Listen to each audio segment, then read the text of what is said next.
সবুজে ঘেরা নীরবতা, যতদূর চোখ যায় ততদূর শুধু চা বাগান এবং গাছের সারি, আর ঠিক মাঝখানে দাঁড়িয়ে আছে পুরনো একটি রাজকীয় বাংলো।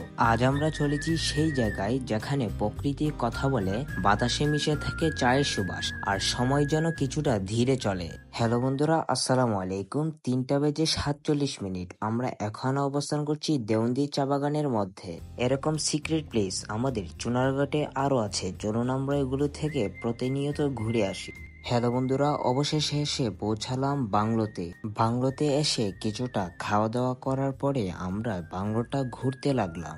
বাংলোতে প্রবেশ করার পরেই আমরা রুমে ঢুকে ফ্রেশ হয়ে গেলাম। প্রথমে খোলা বারান্দা, চারপাশে শুধু চা বাগান, সাথে থাকে যদি এক কাপ চা, দিনটি সার্থক হয়ে যায়।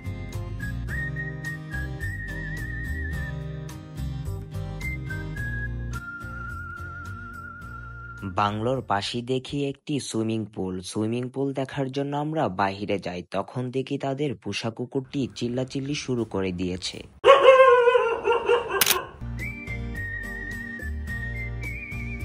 কিছুক্ষণ পর দেখা যায় কুকুরটি আমাদের সাথে ফ্রেন্ডলি হয়ে যায়। বিড়াল ও কুকুর ঝগড়া শেষ করে ঘুম দিল একটানা। আমরা চললাম বাহিরে ঘুরতে।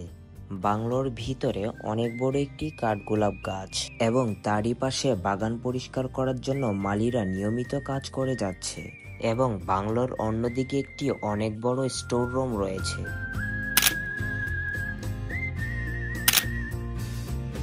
বাংলোর সামনে রয়েছে অনেক বড় একটি ব্যাডমিন্টন মাঠ, যেখানে নিয়মিত শীতের সময় ব্যাডমিন্টন খেলা হয়। এখন সময় বাংলো থেকে চলে যাওয়ার, চলুন বাংলো থেকে বাগানের আঁকাবাঁকা রাস্তাগুলো দেখে আসি।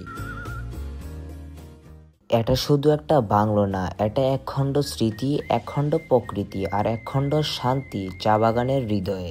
আপনাদের সাথে দেখা হবে অন্য কোনো ভিডিওতে। আসসালামু আলাইকুম।